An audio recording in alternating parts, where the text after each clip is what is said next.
Salvador dizer, vem descansar em mim, e no meu peito encontrarás consolação sem fim.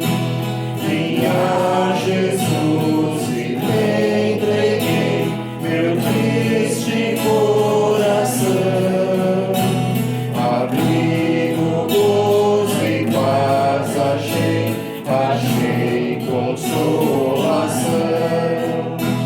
Ouvi o Salvador dizer, de graça eu sempre dou.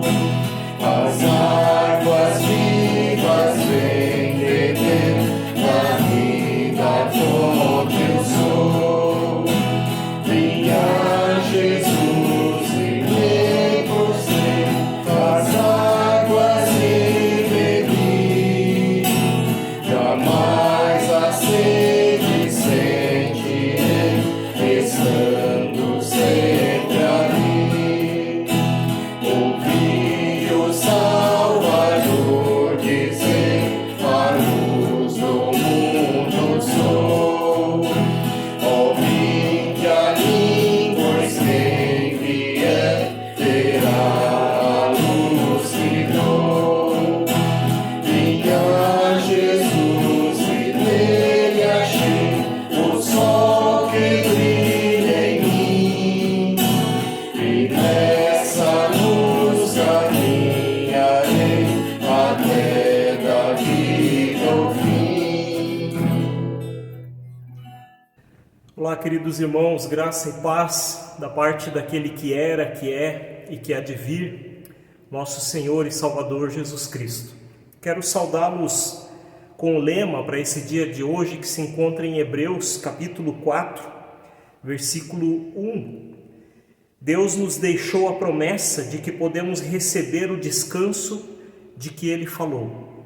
Deus nos deixou a promessa de que podemos receber o descanso de que Ele falou. Queridos, nós sabemos pela palavra de Deus que Ele tem preparado um lugar especial para todos nós, onde poderemos estar na Sua presença, descansar junto a Ele, num local sem sofrimento, sem dor, sem morte, sem tristeza. E nós, como igreja cristã, aguardamos por este dia, por este momento, de uma forma bem especial. Com essas palavras eu saúdo a todos, iniciamos nosso culto em nome do nosso Deus que é Pai, Filho e Espírito Santo. Amém. Convido a baixarmos a cabeça e orarmos. Senhor querido, nós queremos te agradecer por mais essa oportunidade de podermos descansar em Ti, de ouvir a Tua palavra, a Tua pregação. Clamamos que fale conosco, que o Teu Espírito Santo esteja agindo em nossos corações e mentes e nos chamando a atenção, nos advertindo naquilo que nós temos errado. Nos perdoe, Senhor, por vivermos de qualquer forma, de não estarmos atentos aos sinais que Tu nos deixaste através da Tua palavra, nos preparando para a Tua vinda. Conceda, Senhor, que a partir dessa pregação, dessa palavra, nos voltemos mais para Ti e estejamos mais atentos aos sinais dos fins dos tempos. Te agradecemos e oramos por tudo, na certeza de que Tu nos perdoa, de que Tu derrama sobre cada um daqueles que se voltam para Ti a Tua misericórdia e a Tua graça. Por Cristo Jesus. Amém. Irmãos, convido a lermos o texto indicado para hoje, que se encontra em Lucas capítulo 12, os versículos 49 ao 59. Vim trazer fogo à terra, e como gostaria que já estivesse aceso. Mas tenho que passar por um batismo, e como estou angustiado até que ele se realize. Vocês pensam que vim trazer paz à terra? Não, eu lhes digo. Ao contrário, vim trazer divisão. De agora em diante haverá 5 numa família, divididos uns contra outros, 3 contra 2 e 2 contra 3. Estarão divididos pai contra filho, filho contra pai, mãe contra filha e filha contra mãe, sogra contra nora e nora contra sogra. Dizia ele à multidão: quando vocês veem uma nuvem se levantando no ocidente, logo dizem, vai chover. E assim acontece. E quando sopra o vento sul, vocês dizem, vai fazer calor. E assim ocorre. Hipócritas, vocês não sabem interpretar o aspecto da terra e do céu? Como não sabem interpretar o tempo presente?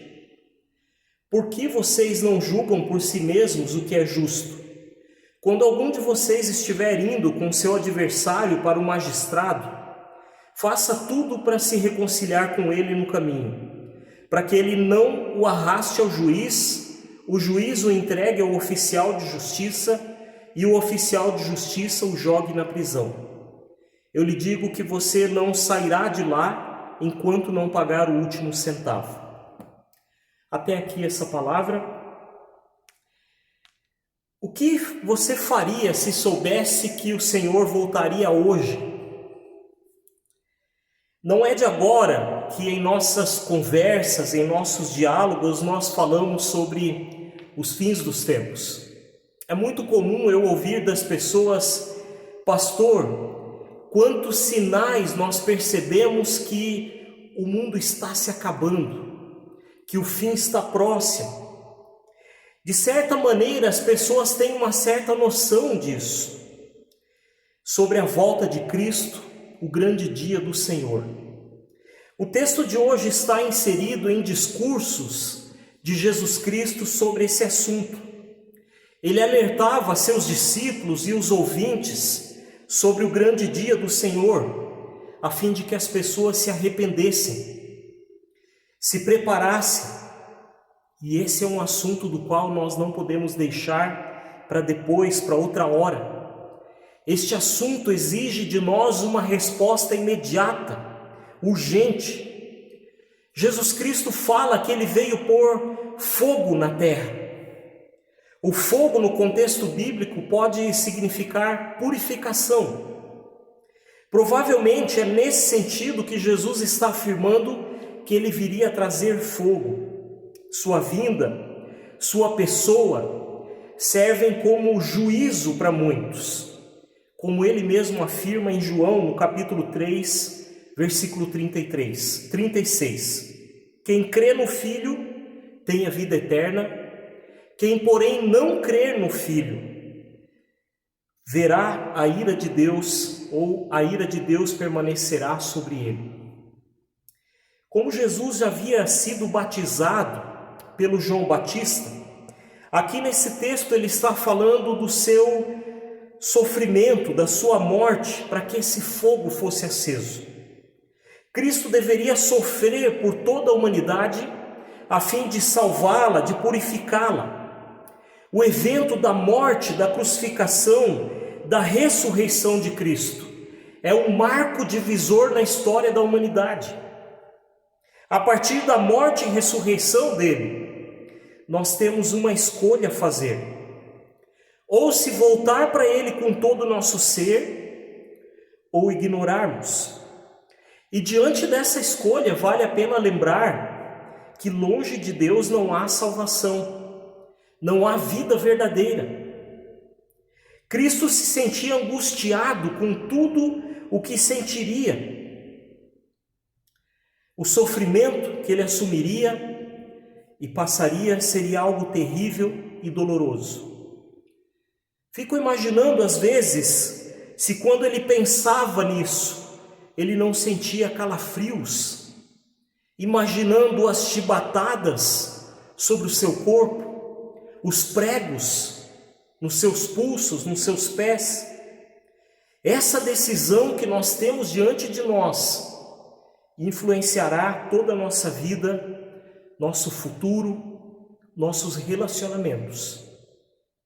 Essa afirmação que Cristo dá, de que Ele não veio trazer paz, mas divisão, pode causar confusão em nós. É mais fácil nos lembrarmos que Ele veio trazer paz ao mundo, e uma paz que não se pode encontrar em nenhum outro lugar. Como Ele mesmo disse em João 3,14: deixo-vos a paz, a minha paz vos dou, não a dou como o mundo a dá, não se perturbe os seus corações e nem tenham medo. Mas então, do que afinal Jesus estava falando aqui nesse texto? Que divisão, que conflitos ele traria? Por que haveria divisões entre familiares? Quando pensamos na questão do Evangelho, da entrega de nossa vida a Deus, aos seus ensinamentos, quando somos tomados de fé e temor no Senhor, temos que tomar posições que causarão divisões, conflitos, até mesmo entre família.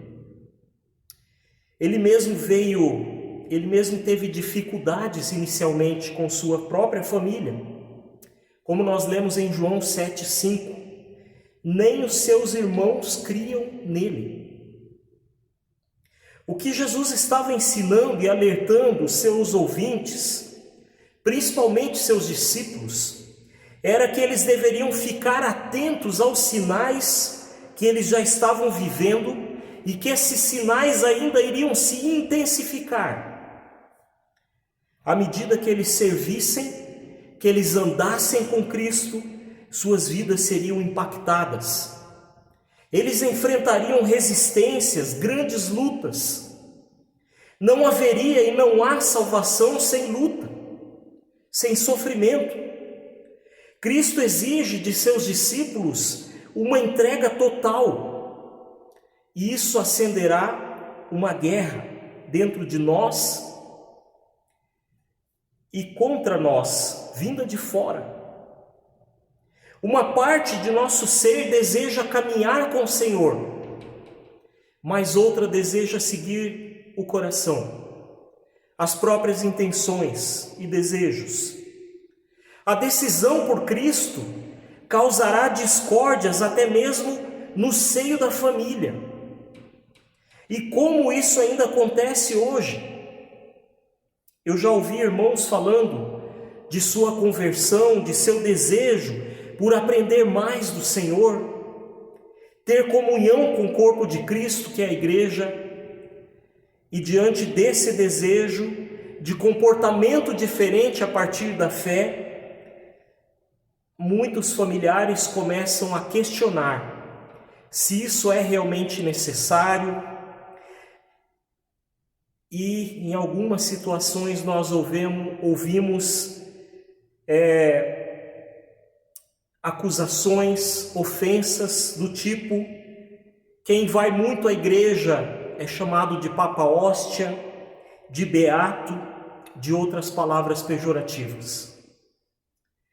Em algumas culturas, quando a pessoa chega à fé, ela é expulsa da família, em alguns casos agredida, ofendida. Não há meio termo em relação a Cristo e ao seu governo em nossa vida, querido irmão. Quem toma uma posição por Cristo será ridicularizado, deixado de lado. Por isso, eu afirmo novamente, Cristo estava alertando seus ouvintes, principalmente os discípulos, dos sinais de que o dia do Senhor está cada vez mais próximo. Ele estava interpretando esses sinais e alertando os discípulos e a multidão.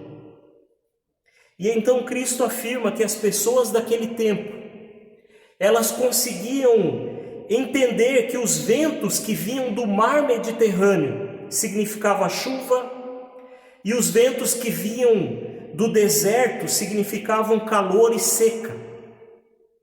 Porém, eles não conseguiam discernir as profecias sobre os sinais dos fins dos tempos e do dia do Senhor.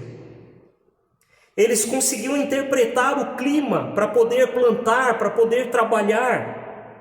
Conseguiam prever o que estava por vir em relação ao clima, pelo que estava acontecendo no presente, mas não conseguiam perceber a crise espiritual em que viviam e o que Jesus Cristo estava fazendo no meio deles.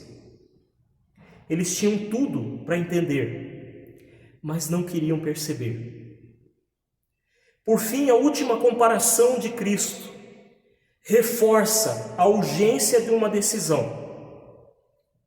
Ele afirmou que toda pessoa acusada que vai diante de um tribunal com uma defesa fraca, trata logo de resolver a questão com um acordo, porque ele sabe que está correndo o risco de perder o processo. Logo estará diante do juiz.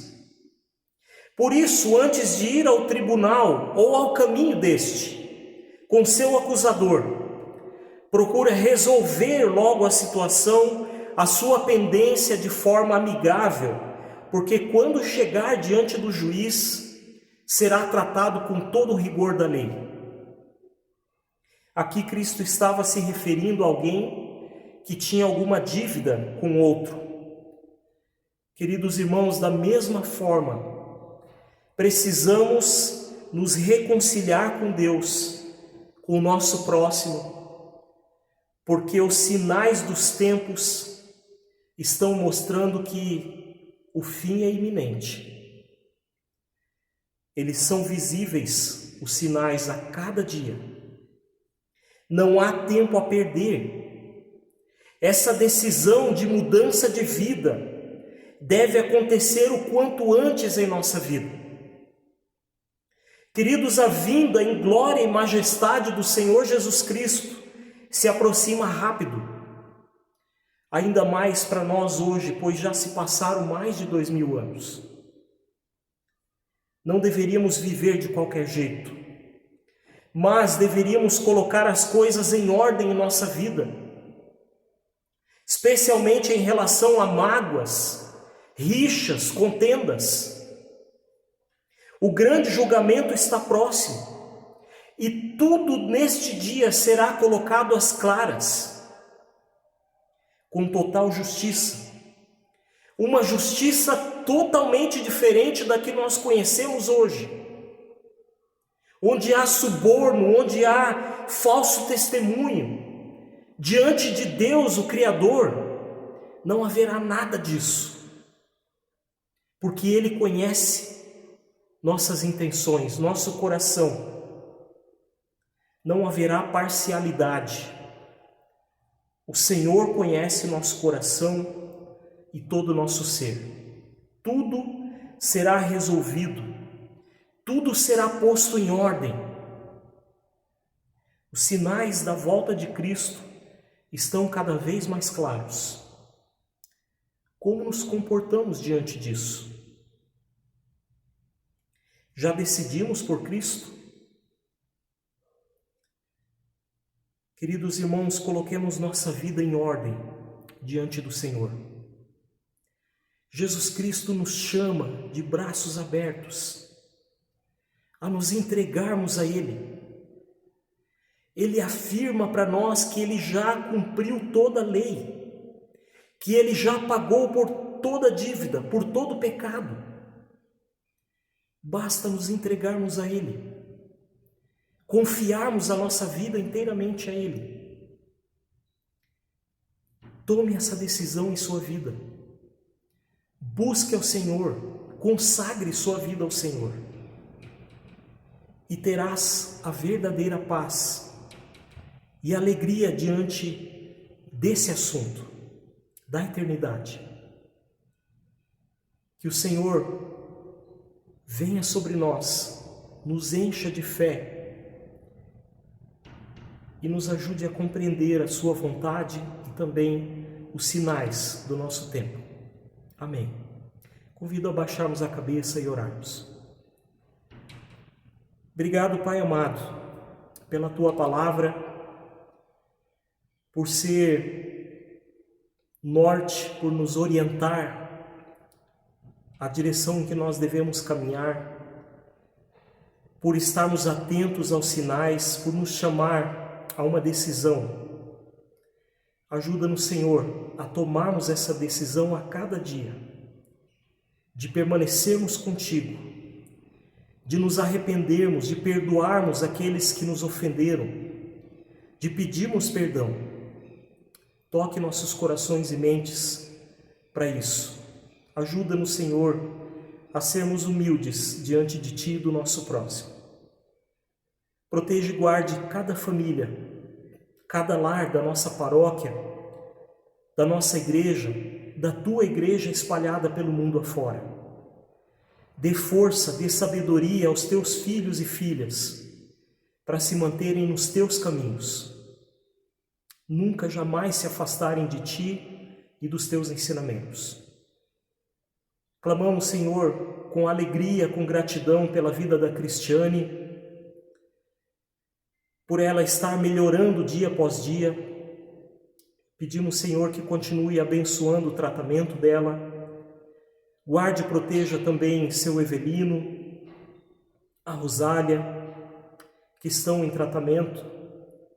Cuida deles, Pai, deles também a cura. Proteja e guarde aquelas pessoas que estão acamadas, que estão enlutadas.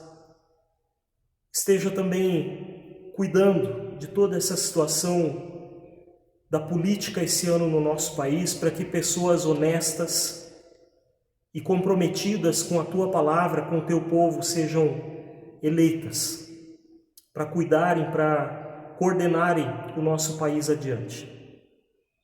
Abençoe e guarde também a direção da nossa igreja, as eleições que estão acontecendo em todos os sínodos. Da mesma forma, clamamos por pessoas tementes a Ti, que se entregam totalmente ao Teu Evangelho, aos Teus ensinamentos. Te agradecemos e oramos por tudo, e aquilo que não conseguimos lembrar com as nossas palavras, incluímos na oração que Tu nos ensinou. Pai nosso que estás no céu, santificado seja o Teu nome. Venha o Teu reino, seja feita a Tua vontade, assim na terra como no céu. O pão nosso de cada dia nos dá hoje, perdoa-nos as nossas dívidas, assim como nós também perdoamos aos nossos devedores, e não nos deixes cair em tentação, mas livra-nos do mal, pois Teu é o reino, o poder e a glória para sempre. Amém. Que a paz de Cristo, que excede todo o nosso entendimento, guarde vossos corações e mentes em Cristo Jesus. Amém. Vida nova achei quando Cristo aceitei, Ele me criou de novo. Transformado estou, minha vida mudou, porque Cristo me salvou. Coisas velhas perdem atração, novo amor encheu meu coração. Transformado estou, minha vida mudou, porque Cristo vive em mim. Tudo aqui mudou, pois Jesus transformou, renovou a minha vida. Tudo aqui mudou, quando eu vi no Senhor.